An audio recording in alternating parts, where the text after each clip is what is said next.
जय श्री राम जय जय हनुमान, बनेगा मंदिर आलीशान आलीशान आलीशान। जय श्री राम जय जय हनुमान, बनेगा मंदिर आलीशान। जय श्री राम जय जय हनुमान, बनेगा मंदिर आलीशान। स्वर्ग के जैसा होगा नजारा, मंदिर बनेगा सबसे प्यारा, उसमें रहेंगे राम भगवान।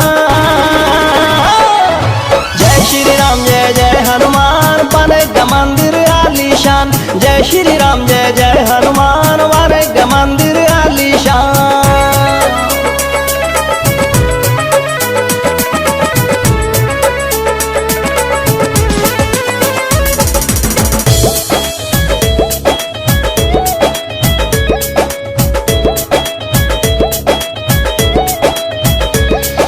भगवा में भय अवध नगरिया, 5 तारीख से बनी मंदिरिया।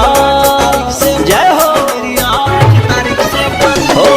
भगवा में भय अवध नगरिया, 5 तारीख से बनी मंदिरिया। पीएम सीएम भी आएंगे, की तो पक्किया है खबरिया। साधु संत भी मस्त मगन है, नाचत गावत भक्ति भजन है, पूरा हुआ सबका अरमान। जय श्री राम जय जय हनुमान, बनेगा मंदिर आलीशान। जय श्री राम जय जय हनुमान, बनेगा मंदिर आलीशान। जय श्री राम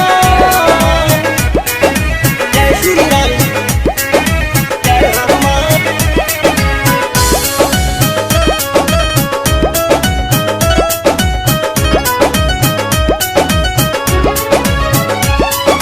खेतवा में हरियाली छाई, हर मुख पर खुशहाली आए। जय हो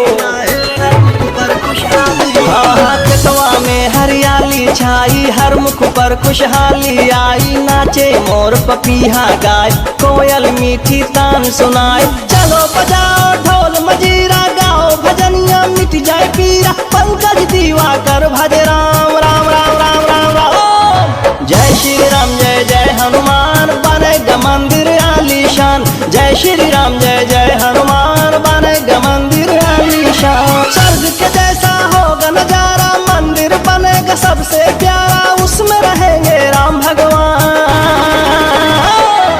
जय श्री राम जय जय हनुमान, बनेगा मंदिर आलीशान। जय श्री राम जय जय हनुमान।